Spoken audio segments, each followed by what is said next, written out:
ज्ञानानंद वर्धन बल विक्रम के प्रयागराज श्री राम कथा रसिया अनंत बलवंत संत श्री हनुमंत लाल जी महाराज हो रहे श्री सच्चंडी महायज्ञ में आवाहित पूजित समस्त देवगण आचार्य प्रवर विप्रवर्ण चरणारविंद और जैसे आकाश में तारे बहुत टिमटिमाते हैं लेकिन चंद्रमा का क्या कहना, ऐसे पूरे इस व्यास मंच पर चंद्रमा के समान चमकने वाले हमारे भैया पूज्य श्री रेवाराम शास्त्री जी महाराज, हमारे ब्राह्मण देवता आदरणीय श्री उपाध्याय जी, समस्त वादक बंधुओं, यज्ञ समिति के समस्त महिमा मंडित गरिमा मंडित पदों से समलंकृत अध्यक्ष कोषाध्यक्ष सचिव मंत्री महामंत्री सब लोगों का मैं नाम नहीं जानती, लेकिन भैया गोलू तिवारी जी का नाम मुझे पता है और देखने में भी गोल मटोल हैं। हमारे ठाकुर जी भी गोल मटोल हैं और हम भी गोल मटोल हैं। जितने वक्ता मिलते हैं ज़्यादा गोल मटोल मिलते हैं, पता क्यों? बैठ के खाना है। आप लोग देखिए, भैया भी रखे और हम भी रखे हैं। ये माला जपते हैं ना, इसी में एक चैन भी होता है। माला जपते हैं तो माल तो आएगा, तो माल आएगा तो रखेंगे कहाँ, इसलिए चैन की व्यवस्था है। हमारे गोस्वामी तुलसीदास जी से किसी ने पूछा, बाबा एक बात बताइए, ये क्या मिलता है राम नाम से? तो बाबा ने कहा, देखो रोटी लुगा नीके राखे, जो राम नाम जपता है रोटी लुगा नीके राखे, आगऊ के बेदऊ भाखे। जो राम नाम जप करता है उसको भोजन और वस्त्र का अभाव नहीं होता और आगे ठाकुर जी के धाम में जाने का मार्ग प्रशस्त है। इसलिए वो बड़ा भाग्यशाली है जो हरि नाम का जप करता है, संकीर्तन करता है। ऐसे हमारे समस्त पदाधिकारी बंधु, भागवत कथा रसिक धर्मानुरागी सज्जन वृंदो, ममतामयी करुणामयी वात्सल्यमयी हमारी मातृशक्ति माताएं बहनें, उपस्थित बाल गोपाल, आप सब लोगों को बसंत पंचमी की मेरी ओर से बहुत बहुत बधाइयाँ और मंगल कामना। मैं सबको व्यास मन से बसंत पंचमी की मंगल कामना कर रही हूँ और सबको जय जय श्री सीताराम। बड़ा सौभाग्य है आधे गांव का, इस छोटी काशी का, सब प्रेम से हरिनाम संकीर्तन करें। आज मुझसे मिलने कुछ भाई गए, उन्होंने कहा बहन जी हमारे गांव को लोग छोटी काशी कहते हैं।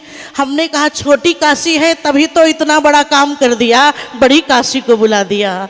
नानक छोटे वही रहो, नानक छोटे वही रहो, जस बागन की दूब और घास सूख जाएंगे, लेकिन दूब खूब की खूब।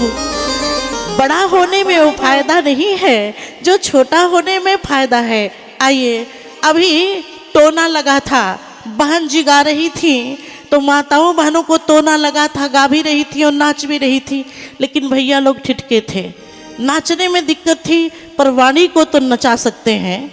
आइए प्रेम से हरि नाम संकीर्तन करें खूब मस्ती से।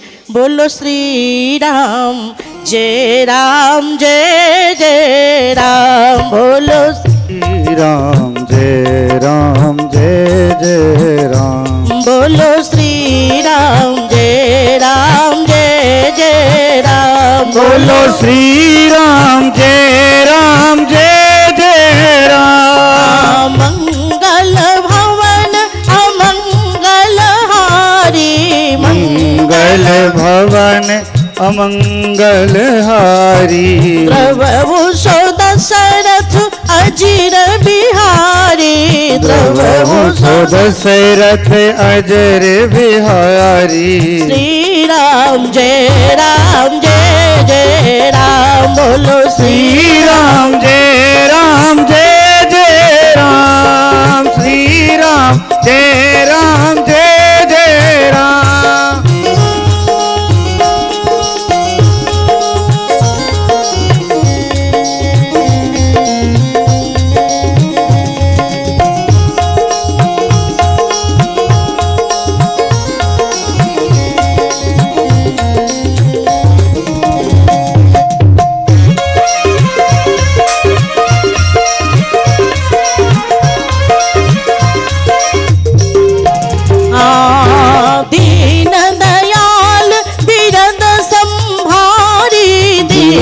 दयाल विरद संभारी।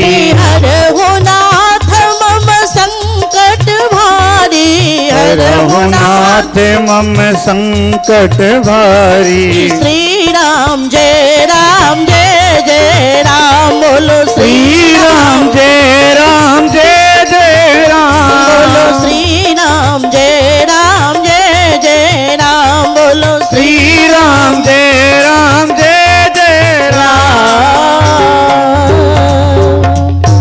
प्रेम से बोलिए श्री राम कृष्ण लाल की जय हो, भक्त और भगवान की। जय हो। आज ही के दिन मैया शारदा सरस्वती का प्रादुर्भाव हुआ। आज ही के दिन कामदेव और रति का स्वर्ग से धरती पर आगमन हुआ और आज ही के दिन शरद ऋतु जाती है और बसंत का आगमन होता है। सरसों के पीले पीले फूल बसंत ऋतु का स्वागत करते हैं, उसी प्रकार इस छोटी काशी आदि नगरी में पीली पीली साड़ियाँ पहन करके हमारी माताएं बहनें माँ सरस्वती का सम्मान कर रही हैं। मैं नमन करती हूँ आप लोगों को। आज मैया सरस्वती की हम पूजा करते हैं। माँ सरस्वती के एक हाथ में बीणा है और दूसरे हाथ में पुस्तक है। पता क्यों? मैया सरस्वती बताती हैं, हाथ में पुस्तक है, जो भी बोलो उसमें शास्त्रों की मोहर लगी हो और जो भी बोलो वो मीठा हो, मधुर हो। वीणा की धुन बड़ी मधुर होती है। हम शास्त्रानुमोदित बोलें और मधुर बोलें, मीठा बोलें।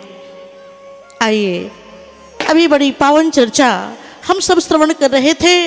भगवान को गुरुदेव का आशीर्वाद मिल गया और इधर मैया श्री सीता जी को भी जगदम्बा पार्वती का आशीर्वाद मिल गया। जिस समय हमारे ठाकुर जी गुरु जी के यज्ञ की रक्षा करके तैयार हुए थे तो गुरुदेव विश्वामित्र ने कहा, राघव जी आपसे एक बात कहें। बोले कहिए। गुरु जी ने कहा, राम जी चलिए आपको एक यज्ञ दिखाने चलते हैं। कौन सा यज्ञ? गुरुदेव विश्वामित्र ने कहा, रघुनाथ जी एक यज्ञ से आपका जन्म हुआ, कल सुन रहे थे पुत्रष्टि यज्ञ। दूसरे यज्ञ के रक्षा के लिए आप अयोध्या की धरती से बक्सर की धरती में पधारे और तीसरे यज्ञ को दिखाने के लिए आपको हम ले चल रहे हैं। कौन सा यज्ञ? तो बक्सर वाले बाबा बोले धनुष यज्ञ। कहाँ जाना है? बोले धनुष यज्ञ देखने। भगवान राम मुस्कुराए, गुरु जी माफ करिएगा, बड़े बड़े यज्ञ सुने, सतचंडी महायज्ञ सुना, लक्ष्य चंडी महायज्ञ सुना, सहस्त्र चंडी महायज्ञ सुने हैं, रुद्र महायज्ञ सुने हैं, अतिरुद्र महायज्ञ सुने हैं, महारुद्र यज्ञ सुने हैं, नावान पारायण महायज्ञ सुने हैं, गीता ज्ञान महायज्ञ सुने हैं, भागवत ज्ञान महायज्ञ सुने हैं, लक्ष्मी नारायण महायज्ञ सुना है, गायत्री महायज्ञ सुना है। पर राम जी ने कहा धनुष यज्ञ, राइफल यज्ञ, पिस्तौल यज्ञ, कट्टा यज्ञ, AK-47 यज्ञ, ये कोई यज्ञ होता है क्या? तो राघव जी मुस्कुराए, बोले धनुष यज्ञ सुनी रघुकुल नाथा। धनुष यज्ञ सुनी रघुकुल नाथा।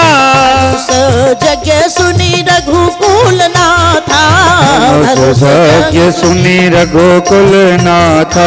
हरसी चले मुनिवर के साथा। हरसी चले मुनिवर के साथा। हरसी चले मुनिवर के साथा। हरसी चले मुनिवर के साथा। भगवान हर्षित होकर के चल पड़े, मिथिला में आए हैं। ओ स्वयंवर सभा रखी है, विशाल धनुष यज्ञ हो रहा है, दूर दूर से राजा महाराजा आए हैं। लेकिन जिस समय हमारे राम जी आए, जैसे लाख हम लोग आर्टिफिशियल ज्वेलरी पहन लें, लेकिन सोना का क्या कहना। सारे राजा महाराजा बैठे हैं, लेकिन जिस समय हमारे राम जी आए, गोस्वामी जी ने कहा रंग भूमि आए दो भाई, अस सुधि सब पुरवासिन पाई। श्री राम जी रंगशाला में आ गए। स्वयंवर सभा में पधार गए। ऐसा समाचार जो ही मिथिला के नगर नारियों को मिला, लोग दौड़ पड़े। बोले लोगों को काम नहीं था क्या? बोले काम था। माताओं को रोटी बनानी थी, भाइयों को नौकरी पर जाना था, व्यापार का कार्य करना था, बच्चों को विद्या अध्ययन करना था, लेकिन लोगों ने सारे काम छोड़ दिए। बोले चले सकल गृह काज बिसारी, चले सकल गृह काज सवारी, चले सकल गृह काज बिसारी, चले सकल गृह काज विसारी। बाल जुवान जरठ नर नारी, बाल जुवान जरठ नर नारी, बाल जुवान जरठ नर नारी, बाल जुवान जरठ नर नारी। राम जी को देखने के लिए कौन आ रहा है? बोले बच्चे, बाल। फिर कौन आया? जुवान, नौजवान। जरठ जो बहुत बूढ़े हैं, आंखों से दिखता भी नहीं, कानों से सुनाई भी नहीं पड़ता, पाँव से चला भी नहीं जाता, वो भी हाथ में डंडा लेकर बाल जुवान जरठ नर नारी। महाराज जनक जी ने देखा भीड़ बहुत हो गई, तो महाराज जनक जी ने अपने सेवकों को बुलाया और बुलाकर के कहा कि आसन उचित देहु सब काहू, सबको उचित आसन दो, जो जिस योग्यता का है तस् पूजा चाहिए जस देवता, जो जैसा हो उसको वैसा आसन दो। उत्तम मध्यम नीच लघु निज निज थल अनुहार, सबको आसन दिया गया। भगवान पधारे तो ठाकुर जी के लिए आसन तत्काल नहीं बना, पहले से आसन बना है। जरा गोस्वामी जी का भाव देखिए। बोले सब मंचन ते मंचु एकु, सारे मंचों में एक नंबर 1 का मंच बना है। क्यों? इस पर बैठने वाला भी नंबर 2 का नहीं, नंबर 1 का है। विचार करिएगा, दिल को टटोलिएगा, हम लोग नंबर 2 के हैं कि नंबर 1 के हैं? अगर कोई कह दे कि आप नंबर 2 के हैं, आप नंबर 2 के हैं, तो हमको बहुत नाराजगी होगी, लेकिन स्वयं से तो टटोल सकते हैं ना। अंत परीक्षण तो करेंगे, हम नंबर 1 के हैं कि नंबर 2 के हैं। एक बात बताओ, अन्यथा मत मानिएगा, जो 2 नंबर का होगा उसके ऊपर धन दौलत की भले कृपा हो जाएगी, राम जी की कृपा नहीं होगी, ठाकुर जी की कृपा पानी है तो 1 नंबर का होना पड़ेगा। इसलिए मिथिला वाले 1 नंबर के हैं। बोले सब मंचन ते मंचु एकु, सुंदर मंच कैसा है? बोले सुंदर है तो बैठने वाला भी कुरूप नहीं है, वो भी सुंदर है। कितना सुंदर है? बोले इतना सुंदर है, अंग अंग परवार यही कोटि कोटि शतकाम। और इस सुंदर के नेत्रों के बाण जिसके हृदय में लग जाते हैं वो बड़ा भाग्यशाली बन जाता है। बोले नैन के बाण लगो ही में, नैन के बाण लगे ही में, सखी हाय बता रघुनाथ कहाँ है, खानयो पान सभी बिसरे, सखी देह यहाँ मम प्राण वहाँ है। क्या शर्म नहीं लगती? क्या कह रही हो? बोले लोग कहे कछु लाज करो, अब लाज की बात ही हो तो कहाँ है, और जब लागी नहीं तब लाज रही, जब लागी नहीं तब लाज रही, जब लागी गई तब लाज कहाँ है। जब तक लगन नहीं लगी थी, चिंता थी, लोग क्या कहेंगे, महिला की लगन गुरु चरणन की। तो सब मंचन ते मंचु एक सुंदर विशद विशाल, मंच 1 नंबर का है, सुंदर है, विशाल है, क्योंकि बैठने वाला भी छोटा नहीं, वो भी विशाल है। कितना विशाल है? बोले व्यापक ब्रह्म निरंजनो, व्यापक ब्रह्म निरंजन, निरगुण विगत विनोद, सो अज प्रेम भगति बस कौशल्या के गोद। रोम रोम प्रति लागे कोटि कोटि ब्रह्मांड, जिसके एक एक रोम में करोड़ों करोड़ों ब्रह्मांड निवास करते हैं, ऐसे विशाल सरकार के लिए मंच तैयार है। बोले सब मंचन ते मंचु एक सुंदर विशद विशाल मुनि समेत दो बंधुतः बैठा रे महिपाल। सबको आसन दिया गया, बिठाया गया।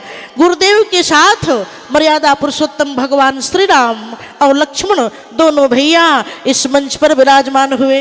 बोले जिसकी जैसी भावना थी भगवान को उस रूप में लोगों ने देखा। परमात्मा एक है, पर जो चश्मा जैसा लगाता है उसको परमात्मा ठीक उसी प्रकार से दिखाई पड़ते हैं। बोले गुण सागर नागर बरबीरा सुंदर श्यामल गौर शरीरा। तो भगवान को जो डरपोक थे उनके लिए भगवान काल दिखाई पड़े, जो भक्त हैं उनको भगवान दिखाई पड़े, जो स्नेह करने वाले हैं उनको परमात्मा पुत्र के रूप में दिखाई पड़े।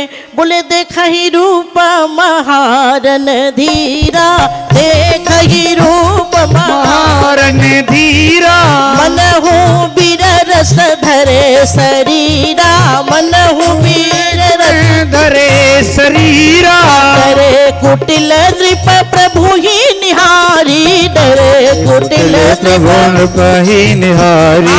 मनहु भयानक मूर्ति भारी, मनहु भयानक पहाड़ी, मनहु भयानक मूर्ति भारी, मनहु भयानक मूर्ति भारी। लेकिन सीता जी ने कैसे देखा? बोले भगवती श्री जानकी जी बोले राम ही चितयो भाय जहि सिया, सो स्नेह सुख नहीं कथनिया। अच्छा सच बताएं, आप तो जगत से प्रेम करते हैं और जगत के प्रेम को कोई कहे व्याख्या करो तो करना मुश्किल होगा, लेकिन भगवती जानकी जी जगदीश से प्रेम कर रही हैं। गोस्वामी जी ने कहा सो स्नेह सुख नहीं कथनिया। आज मैं बैठी थी दोपहर में, भोजन प्रसाद के बाद विचार कर रही थी। भैया बैठे हैं शास्त्री जी, आप नर्मदांचल के लोग हैं, मैया नर्मदा से बढ़ के प्रेम करना और कौन जानता है? आप नर्मदांचल के लोग हैं, हम तो गंगा जी के किनारे से आए हैं, काशी बनारस से। मैं प्रणाम करती हूँ मैया नर्मदा को। प्रेम का जो स्वरूप है, एक कोई मैया नर्मदा से पूछे। सैकड़ों नदियां हैं हमारे पवित्र भारतवर्ष में, लेकिन परिक्रमा केवल नर्मदा मैया की होती है और किसी नदी की परिक्रमा नहीं होती। क्या है? नर्मदा मैया ने प्रेम किया था। किससे प्रेम किया था? सोनभद्र से प्रेम किया था, चर्चा आती है। लेकिन पता चला कि मैं जिसको चाहती हूँ, मिलने के लिए जा रही हूँ, वो मेरी दासी से प्रेम करता है। तो मैया नर्मदा उल्टे लौट चढ़ी। सारी नदियां सीधी बहती हैं, लेकिन नर्मदा मैया उल्टी ओर, उल्टी धारा की ओर बहती हैं और जीवन भर कुंवारी रहने का संकल्प करती हैं। मैया नर्मदा ने आजीवन ब्याह नहीं किया, कुंवारी रह गई। जो केवल बहना जानती हैं उसको नर्मदा कहते हैं। जो प्रेम में लोगों को सींचना चाहती हैं ओ मैया नर्मदा हैं। और परिक्रमा करनी है ना, तो प्रेम में जो त्याग करता है परिक्रमा उसी की जाती है, औरों की नहीं की जाती। गोस्वामी जी ने कहा कि उर अनुभवती न कही सके सोबू, औ कवन प्रकार कहे कवि को। अच्छा, महाराज जनक जी और सुनैना जी ने राम जी को कैसे देखा जब स्वयंवर सभा में प्रभु पधारे हैं? बोले सहित विदेह, अकेले नहीं, दोनों पति पत्नी देख रहे हैं। किसको? हमारे मंद मुस्कान वाले ठाकुर जी को। बोले सहित विदेह बिलोक ही रानी, और शिशु सम प्रीति न जाति बखानी। हरि भगतन देखे उदौराता, इष्ट देव सब सुखदाता। सबने अपने अपने तरीके से भगवान का दर्शन किया है। सबका अपना अपना तरीका है प्रभु का दर्शन करने का। आहा, उसी समय हमारी परम्बा भगवती श्री राज राजेश्वरी जगदम्बा जानकी जी पधारी हैं। कितनी सुंदर मैया हैं। गोस्वामी जी ने कहा कि श्री किशोरी जी जब पधारी हैं स्वयंवर सभा में हाथ में जयमाला बरमाला लेकर के, तो सिय चकित चित राम ही चाहा, भय मोह बस सब नर नाहा। हर कोई श्री किशोरी जी को प्राप्त करना चाहता है। कौन ऐसा व्यक्ति है जो लक्ष्मी जी को प्राप्त नहीं करना चाहता? लेकिन भगवती जानकी हाथ में जब बरमाला लेकर के पधारी हैं, गोस्वामी जी ने कागज और कलम उठाया। किसी ने कहा, आधे गांव के भक्तों ने कहा, बाबा जी जरा बताइए ना कि मैया लग कैसी रही हैं, श्री सीता जी कैसी लग रही हैं? अनादिकाल से सौंदर्य के प्रति आकर्षण लोगों के मन में रहा है, क्योंकि परमात्मा की जब कृपा होती है तो रूप मिलता है, परमात्मा की जब कृपा होती है तो बल मिलता है, परमात्मा की जब कृपा होती है तो धन मिलता है, परमात्मा की जब कृपा होती है तो बुद्धि मिलती है, और ठाकुर जी की अत्यंत कृपा मिलती होती है तो भगवान की भक्ति मिलती है, भक्ति प्राप्त होती है। तो श्री सीता जी कैसे लग रही हैं, इनकी सुंदरता कैसी है? गोस्वामी जी के नेत्र छलक आए। कैसे बताऊं? बोले जो पट तरिया तीय समसिया, जगय सजुवती कहाँ कमनिया। कैसी सुंदर लग रही हैं मैया, सरस्वती जैसी सुंदर लग रही हैं। बाबा आज बसंत पंचमी है, बता दो ना कि सरस्वती जी मैया जैसी सुंदर लग रही हैं। गोस्वामी तुलसीदास जी ने कहा, नहीं क्षमा करना, सरस्वती मैया सुंदर तो है पर बोलती बहुत ज्यादा है। नारी को ज्यादा बोलना नहीं चाहिए। तो कौन सुंदर है? बोले पार्वती जी। कहा पार्वती जी सुंदर है, लेकिन आधे अंग में डमरू वाले बाबा ने कब्जा जमा लिया है। तो कौन? कामदेव की पत्नी रति सुंदर है? बोले नहीं, पति जल गया तो भी दुखी हो गई। तो सुंदर कौन है? किससे उपमा करेंगे आप? बोले गिरा मुखर तन अरधा भवानी, गिरा मुखर तल अधर भवानी, रति अति दुखित तनुपति जाने, रति अति दुखित तनुपति जाने। तो श्री सीता जी की सुंदरता आप किससे करेंगे? गोस्वामी जी से लोगों ने कहा, लक्ष्मी जी जैसी सुंदर है मैया जानकी? गोस्वामी तुलसीदास जी ने कहा, बिल्कुल नहीं। जरा देखो लक्ष्मी जी कहाँ से निकली हैं। बोले ओ खारा समुद्र था, ओ वासुकी नाग की रस्सी बनी थी, ओ मंदराचल पर्वत की मथानी बनी थी, एक तरफ देवता व दानव लगे थे, कश्यप भगवान की आधारशिला बनी थी, मंथान हुआ था, तो लक्ष्मी जी निकली थी। लेकिन मैं नए तरीके से नई लक्ष्मी का आज सृजन कर रहा हूँ। गोस्वामी जी ने कहा, कैसे? जरा बाबा का साहित्यिक रूपरेखा देखिए। बोले जो छवि सुधा, खारा समुद्र नहीं है, छवि ही समुद्र हो जाए। बोले जो छवि सुधा पयोनिधि होई, और परम रूपमय कक्षप सोई। आप देखिएगा इस मंथान में हर कुछ बदल गया है, लेकिन कछुआ नहीं बदला है, सब बदल गया है। लेकिन गोस्वामी जी ने कहा परम रूपमय कक्षप सोई, रस्सी बदल गई, मथने वाला बदल गया, समुद्र भी दूसरा हो गया, पर कछुआ नहीं बदला। मानो बाबा ने मानसकार ने कहा दुनिया में सब बदल सकता है, लेकिन परमात्मा बदलने वाले नहीं है। बोले जो छवि सुधा पयो निधि होई, परम रूपमय कक्षप सोई, शोभा रजु, शोभा की रस्सी हो जाए, और मंदर सिंगारो, साक्षात सिंगार मंदराचल पर्वत हो जाए, और मथय पानी पंकज निज मारो। कामदेव इस रस्सी को लेकर के मथे, यही विधि उपजय लक्ष्य जिमी, सुंदरता सुखमूल, तदपि सकोच समेत कभी कहीं न सिय समतुल। फिर भी श्री सीता जी के बराबर ए सुंदर लक्ष्मी की स्थिति नहीं हो सकती। जानकी जी तो जानकी हैं। अच्छा बाबा एक बात बताइए, राम जी सुंदर है कि सीता जी सुंदर है?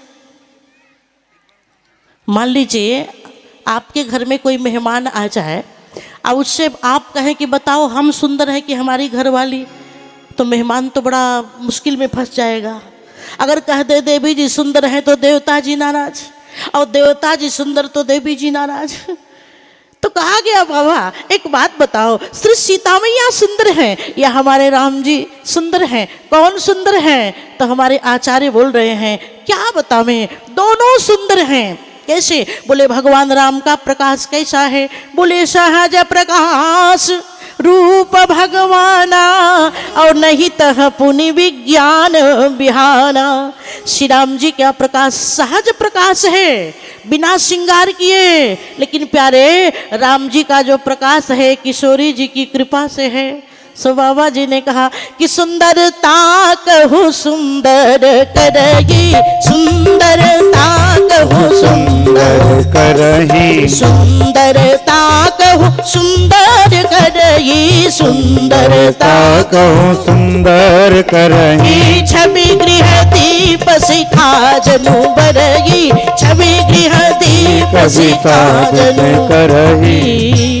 बोले राम को शरीर है जो नील मेघ को समान, तो जनक लली की शोभा शुद्ध बीजली सी है।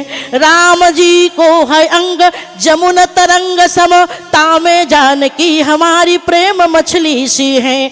बिंदु कवि शंकर जटा की भांति राम रूप, तो सिय सुघराई सुर सरिता ढली सी है। उपमा मिली है भली राम है भ्रमर श्याम, तो मैथिली अलीरी स्वर्ण पंकज कलीसी है। हमारे यहाँ आचार्य कहते हैं कि सीताराम जी में दोनों में बड़ा साम्य है। कैसे? बोले राम को गाथा बा फूल समान, तो सुगंध सिया बनी के महकेली। रामचरित्र बा वृक्ष समान, तो सिया चिरई बनी के चहकेली। राम के रूप रामायण बा, ओ में छंद बा राम के जैसे हथेली। ओ हथवा के अंगूरिन में मुदरियस सिया जोड़ी चमकेली। श्री किशोरी जी पधारी हैं, सबने किशोरी जी को देखा, लेकिन भगवती जानकी जी की दृष्टि केवल राघव जी की ओर है। सेवक खड़ा हुआ और सेवक ने अपनी बात को रखा कि सुनो, आप लोग जितने दूर दूर से राजा लोग आए हो, हमारी बात को सुन लो कान खोल के। क्या सुने? बोले ये जो धनुष है, इस धनुष को कमजोर मत समझना। ऐरू गैरू टीबी पेशेंट, दम्मा पेशेंट, हार्ट का रोगी, शुगर वाला इस धनुष के पास नहीं आएगा। जो मजबूत दिल का होगा वो व्यक्ति यहाँ पर आएगा। दूत ने कहा, सेवक ने, महाराज जनक जी के सेवक ने कहा, बोले बंदी बचन बर सुनहु सकल महिपाल, पन विदेह कर कहि हम भुजा उठाई विशाल। मैं विशाल भुजा उठा करके बात कह रहा हूँ, जो विशाल भुजा वाला होगा वो यही यहाँ पर आएगा। ये धनुष कैसा है? बोले रावण बाण महाभट भारे, देख शरासन गवही सिधारे। सोई पुरारी को दंड कठोरा, राज समाज आज जही तोरा। तो त्रिभुवन जय समेत बई देही, बिनहि विचार बरई हट ते ही। जो धनुष को तोड़ेगा वो श्री सीता जी से नाता जोड़ेगा। अच्छा, जो विद्यालय का कमजोर विद्यार्थी होता है ना, वो जो प्रश्न पत्र आता है पेपर, वो टूट पड़ता है और उसी में गड़बड़ हो जाता है। लेकिन जो गंभीर धीर विद्यार्थी होता है ना, वो धीरता के साथ पहले पूरे लिस्ट को, पेपर को पढ़ता है, किसमें से कितना लिखना है कितना नहीं लिखना। हा? और नहीं सारे लिख डालोगे तो भी गड़बड़। तो जितने कम बुद्धि के राजा थे वो खड़े हो गए और क्या किया? बोले माथे की पगड़ी को ठीक किया, कमर का फेंटा कसा, और गोस्वामी जी कैमरा लेके पहुंच गए जैसे भैया लोग खड़े हैं। हाँ, बाबा ने फोटो खींचा। बोले परिकर बांधी उठे अकुलाई, परिकर बांधी उठे अकुलाई, परिकर बांधी उठे अकुलाई, परिकर बांधी उठे अकुलाई। चले इष्ट देवन सिरनाई, चले इष्ट देवन सिरनाई, चले इष्ट देवन सिरनाई, चले इष्ट देवन सिरनाई। अपने इष्ट देव को प्रणाम करके राजा धनुष के पास चले। हाँ, तो धनुष किसका है? भोले बाबा का। धनुष रखा किस पे है? धरती पर। श्री सीता जी कौन है? माँ धरती की बेटी है, अवनी कुमारी है। तो ज्यों राजा पहुँचे और धनुष को पकड़ना चाहे तो बाबा ने कहा कि तम की ता की तकी, तमतमाए, पसीना है तो मैं काम कर दूंगा। बोले तम की ता की तकी, शिव धनु धरही, उठई न कोटि भांति बल करही। ये दो अर्थी भाव है। ये तमतमा करके शिव धनुष को पकड़ते हैं, और दूसरा भाव है ये राजा लोग तमतमा के शिव धनुष को पकड़ना चाहते हैं लेकिन शिव धनु धरही। भगवान शंकर धनुष को जोर से कस के पकड़े हैं। मैं जब भी टूटूंगा श्री राघव जी के हाथ से टूटूंगा, दूसरे के हाथ से हमको टूटना नहीं है। तो राजाओं ने एक राजा चला तो दूसरा राजा मनौती माना, हमसे नहीं टूटा तो इनसे भी न टूटे। पता है क्यों? अपने दुख से तो कम ही लोग दुखी होते हैं, पड़ोसी के सुख से ज्यादा लोग दुखी होते हैं। गोस्वामी जी ने कहा लोगों ने मीटिंग किया और मीटिंग करके सोचा कि हम लोग 10,000 राजा जाएंगे और धनुष को एक साथ तोड़ेंगे। कहा तो कन्या तो एक है, आप लोग 10,000 हो। मान लो अगर 10,000 ने मिलकर के धनुष को तोड़ दिया तो कन्या से विवाह किसका होगा? तो राजाओं ने कहा कि हम लोग 10,000 राजा मिलके धनुष को तोड़ेंगे, अगर टूट जाएगा तो आपस में लड़ेंगे और लड़ते लड़ते जो एक बच जाएगा उसी से श्री किशोरी जी का ब्याह होगा। ये ब्याह के प्रति आकर्षण हमारे यहाँ बनारस में बड़े बुजुर्ग एक विद्वान हैं, अब कथा सुनाने नहीं जाते, पंडित जनार्दन मिश्र। वो विनोद में कहते हैं कि विवाह वो पक्ष है जिसको सुनकर के मुर्दा भी जिंदा हो जाए। श्रृंगार के चरमोत्कर्ष का नाम ब्याह है। हर कोई चाहता है कि हमारा ब्याह हो जाए। ऐसा हमको एक दादाजी मिले 75 साल के, वो बाल में रंग लगा रहे थे दिल्ली में। डियर पार्क में कथा होती है, दैनिक सत्संग। तो मेरे पास आए, हाँ, हमको बोले एक बात है बेटा, अपना नंबर दे दीजिए। हमने कहा नंबर क्यों? बोले हमको शादी करनी है। उपाध्याय जी बैठे हैं अब नाम उनका नहीं बताऊंगी, अब तो करीब 90-95 साल के हो गए। तो हमने कहा अच्छा दादाजी एक बात बताइए, ब्याह करके क्या करिएगा? लेकिन ये आकर्षण, ये जीव का मोह, ये जीव की ममता। और जब से डमरू वाले बाबा ने विवाह किया तब से जितने बूढ़े हैं सबको लगता है जब वो ब्याह कर सकते हैं, बोला हम क्यों नहीं कर सकते? तो भगवान श्री राघव शंकर जी सोच रहे हैं धनुष जब भी टूटे, मैं जब भी तोड़ूंगा तो श्री राघव जी के हाथ से ही धनुष टूटेगा। धनुष तो नहीं टूटा। अच्छा, बेटी के बाप को पता चल जाए, चाहे सतयुग हो, चाहे त्रेता हो, चाहे द्वापर हो या वर्तमान का कलयुग हो, पिता की सबसे बड़ी जिम्मेवारी उत्तरदायित्व होता है कन्या के हाथ पीले करना, विवाह करना। और जब पिता को पता चल जाए कि मेरी बेटी कुंवारी रह जाएगी, छाती फटने लगती है, सारा ज्ञान अज्ञान में परिवर्तित हो जाता है। महाराज श्री जनक जी दरबार में खड़े हुए और स्वयंवर सभा में खड़े होके महाराज जनक जी ने कहा, आए हुए सभा दरबार में सारे राजाओं को मैं प्रणाम करता हूँ। मुझे पता है यहाँ पर केवल मनुष्य ही राजा बन के नहीं आए हैं, यहाँ पर सब लोग आए हैं। कौन कौन? बोले देव धनुजधारी मनुज शरीरा, देवता भी मनुष्य बन के आए हैं, राक्षस भी यहाँ पर आए हैं। बोले देव धनुजधारी मनुज शरीरा, विपुल वीर आए रन धीरा। आप सब लोग आए हो, मुझे पता था कि मेरी प्रतिज्ञा पूरी हो जाएगी। जब धनुष को उठाकर किशोरी जी ने पूजन किया तो महाराज जनक को लगा बेटी ऐसी जो धनुष को उठा ले तो दूल्हा दामाद ऐसा हो जो धनुष की डोर चढ़ा ले, जो प्रत्यंचा चढ़ा ले, ऐसा दूल्हा। लेकिन महाराज जनक ने कहा आज मैंने समझ लिया मेरी प्रतिज्ञा पूरी नहीं हुई, मेरी बेटी कुंवारी रह जाएगी। बोले सुकृति जाई जो पन परिहरेहू, कुंवरी कुंवारी रहेहू का करेहू, जो जन तेऊ बिनु भट भुवि भाई, तो पन करी हो तेऊ न हसाई। अच्छा, आपसे कहा जाए कि कथा विश्राम हो रही है तो मतलब आप लोग अपने अपने घर को जाइए। ये जरूरत नहीं है कि अपने घर को जाइए।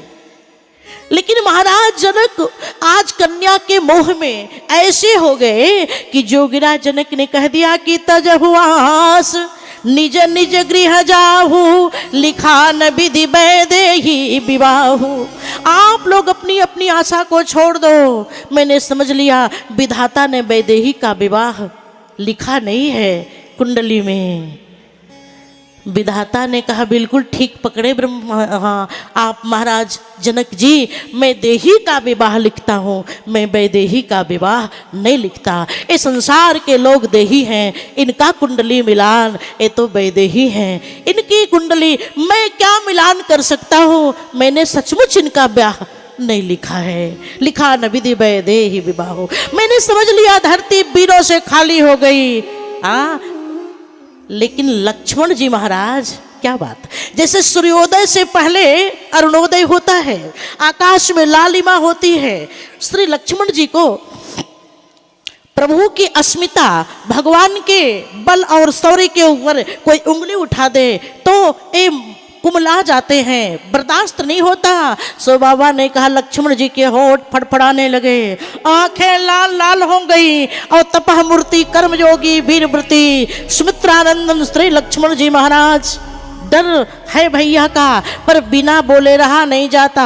बोले माखे लखन कुटिल भई भोरे, माखे लखन कुटिल भई भोरे, माखे लखन कुटिल भई भोरे, माखे लखन कुटिल भई भोरे। भारत पट फरकत नरी सोहे, नर पट फरकत नर सोरे, लेकिन कही न सकत रघुवीर डर।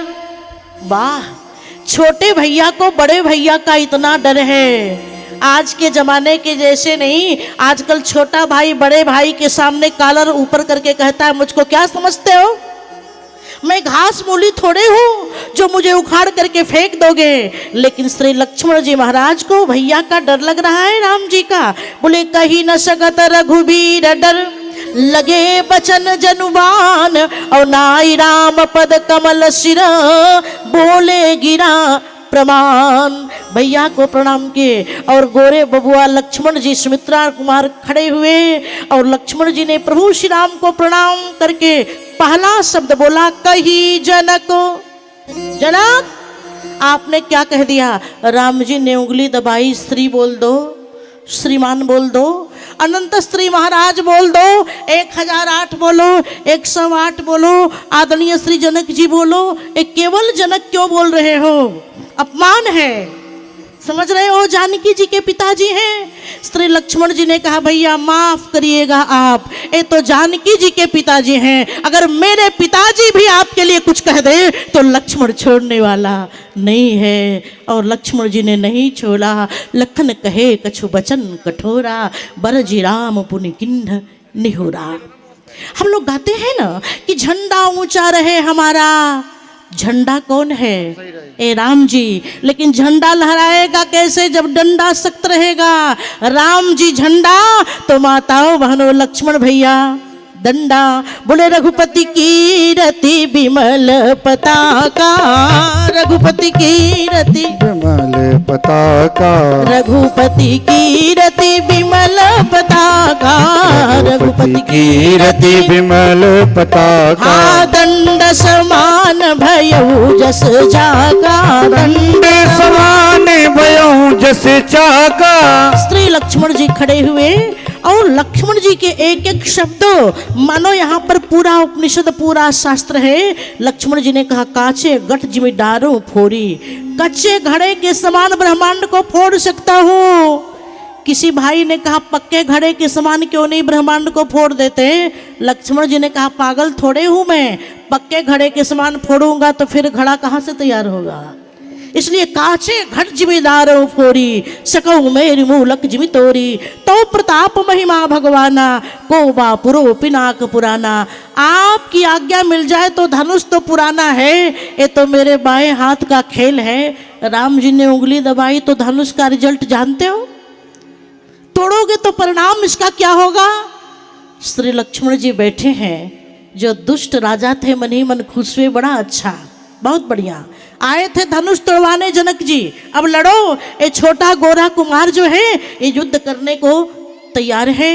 आहा हा, मैया श्री सीता जी अधीर हो रही हैं। का बरसा जब कृषि सुखाने, समय चुके पुनि का पछिताने। तब बारिश होके क्या करेगी, जब फसल सूख जाएगी, समय से बारिश भी अच्छी लगती है। बस उसी समय बक्सर वाले बाबा ने देखा और पंडित रेवाराम भैया ने कुंडली देखी, समय निकाला, मुहूर्त निकाला। गोस्वामी जी ने कहा कि विश्वामित्र समय शुभ जानी, विश्वामित्र समय शुभ जानी। बोले अति स्नेहमय बानी, बोले अति स्नेहमय बानी। महाराज विश्वामित्र जी समझे समय शुभ घड़ी है। समय सप्ताचार सिद्धांतेषु क्रिया काले च निर्देशे संकेते काल भाषयो।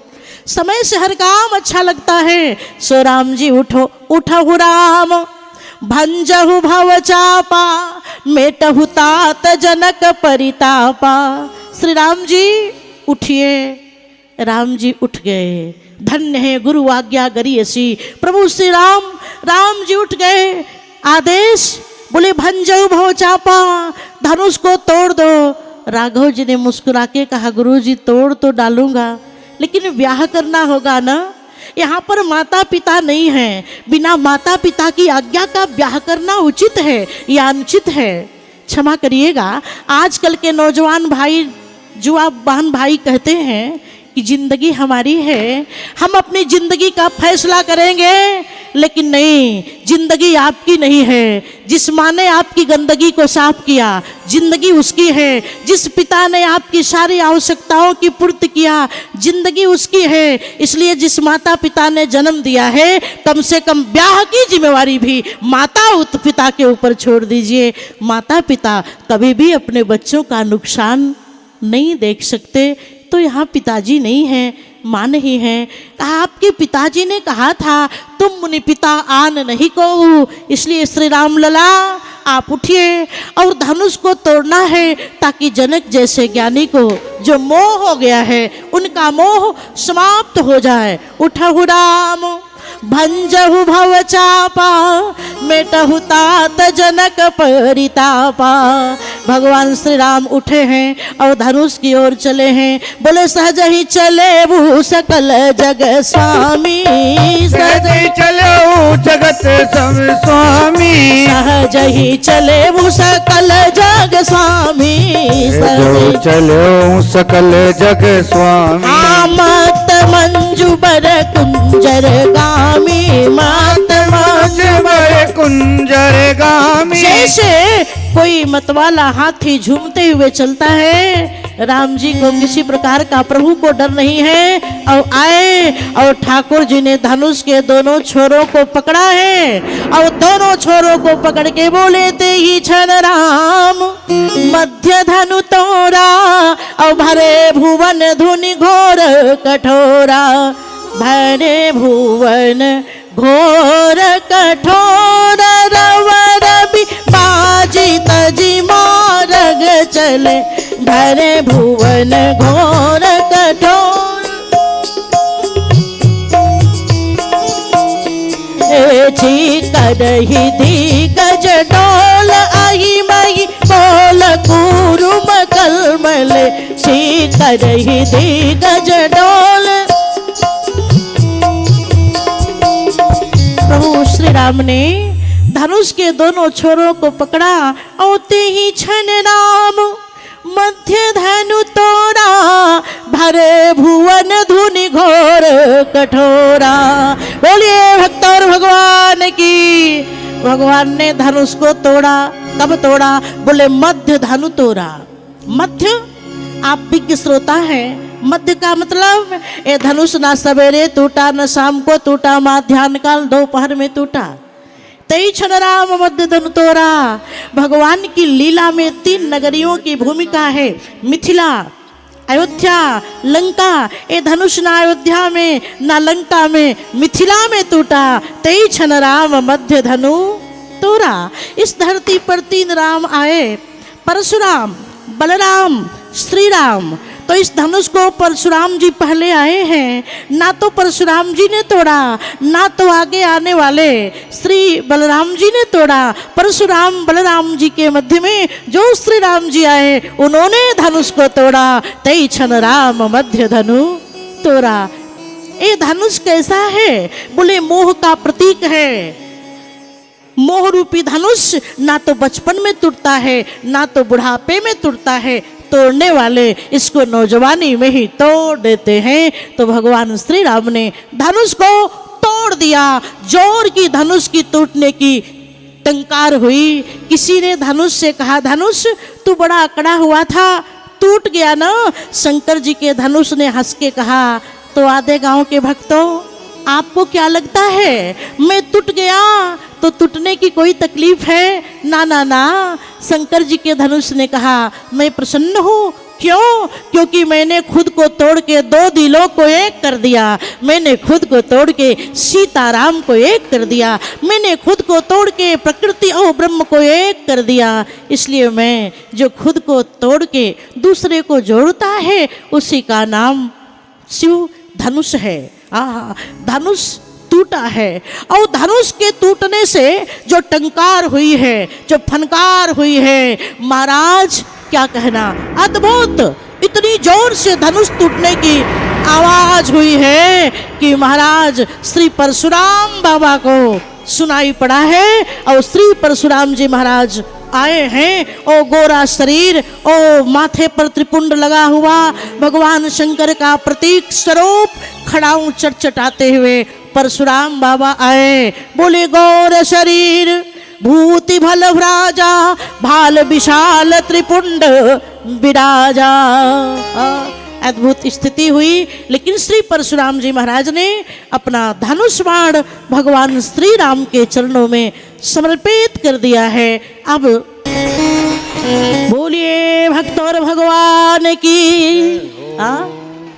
धनुष टूटा है और इस धनुष टूटने में इतना आनंद हुआ, इतना आनंद हुआ जिसकी कोई सीमा नहीं रही। श्री किशोरी जी की सखियां भगवान श्री राघव जी से प्रार्थना कर रही हैं, राघव एक बात बताओ, आप किस नगरी में आए हो?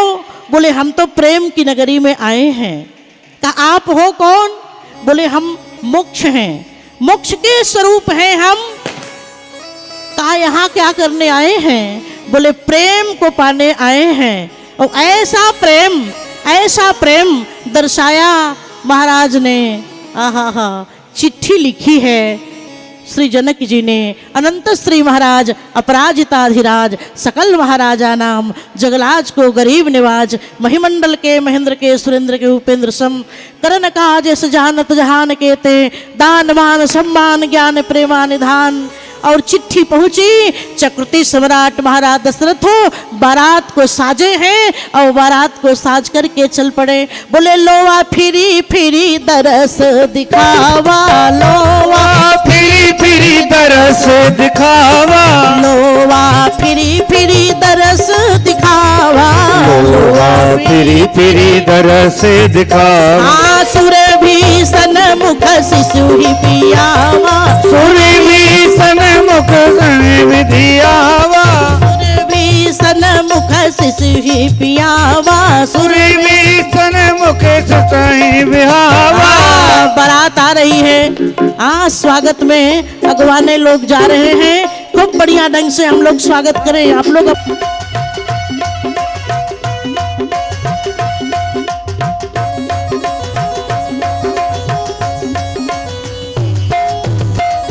बनी है खूब जोड़ी जानकी राम की जोड़ी, बनी है खूब जोड़ी जानकी राम की जोड़ी।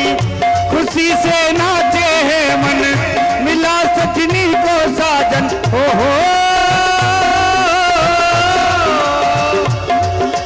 एक गुलजार कली से मेरे गुलजार की शादी, आज मेरे राम की शादी है, आज मेरे राम की शादी है। हाँ, राम की शादी है, जगत के नाथ की शादी है। हो राम की शादी है, जगत के नाथ की शादी है। आज मेरे राम की शादी है, आज मेरे राम की शादी है।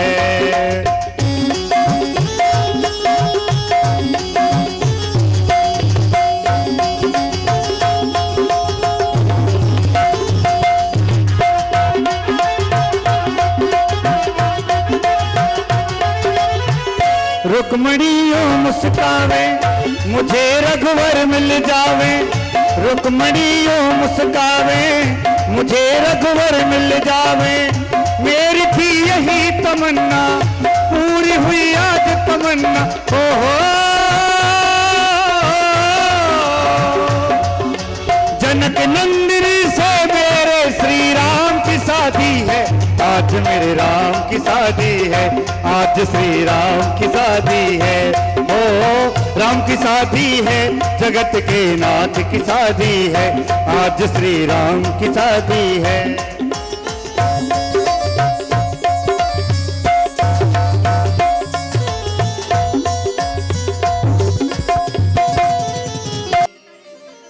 हरि ओम स्वस्ति न इंद्रो वृद्धस्रवाः स्वस्ति नः पूषा विश्ववेदाः स्वस्ति नस्तार्क्ष्यो अरिष्टनेमिः स्वस्ति नो बृहस्पतिर्दधातु बृहस्पतिर्मरुतः कृष्णिमातरः सुभञ्जाबानो विदधे कुजग्मयः अग्निर्जिह्वा मनवः शोरचक्षसो विश्वेनो देवा अवशाकमन्या भद्रं कर्णेभिः शृणुयाम देवाः। बोलिए सियावर रामचंद्र भगवान के, सियावर रामचंद्र भगवान के, सियावर रामचंद्र भगवान के, जुगल सरकार के, जुगल सरकार के, जुगल सरकार के। बोलिए जनक जी महाराज के, बोलिए दशरथ जी महाराज के। आज भाग्यशाली दशरथ जी से ज्यादा जनक जी महाराज हैं, इसलिए कि उन्होंने साक्षात परमात्मा को पा लिया है। इसलिए पहले जनक जी महाराज की जयकार। बोलिए जनक जी महाराज की, दशरथ जी महाराज की। प्रेम रस बरसोरी आज मोरे अंगना में, प्रेम रस बरसोरी आज मोरे अंगना में, प्रेम रस बरसोरी आज मोरे अंगना में।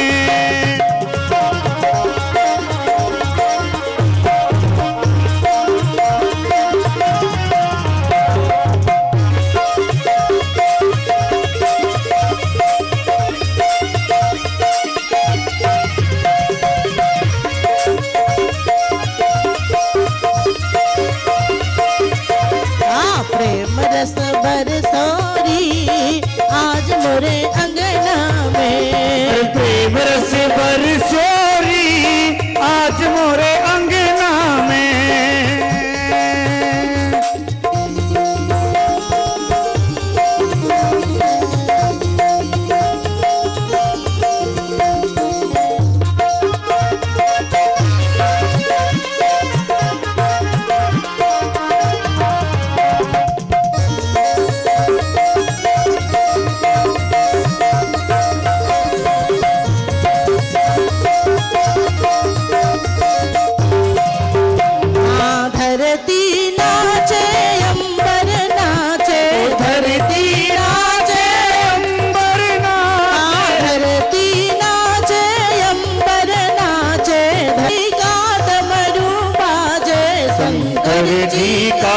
डमरू बाजे, हाँ गौरा मैया संग विराजे, गौरा मैया संग विराजे। गणपति नाचे आज मेरे अंगना में, प्रेम रस बरसोरी आज मोरे अंगना में, प्रेम रस बरसोरी मोरे आज अंगना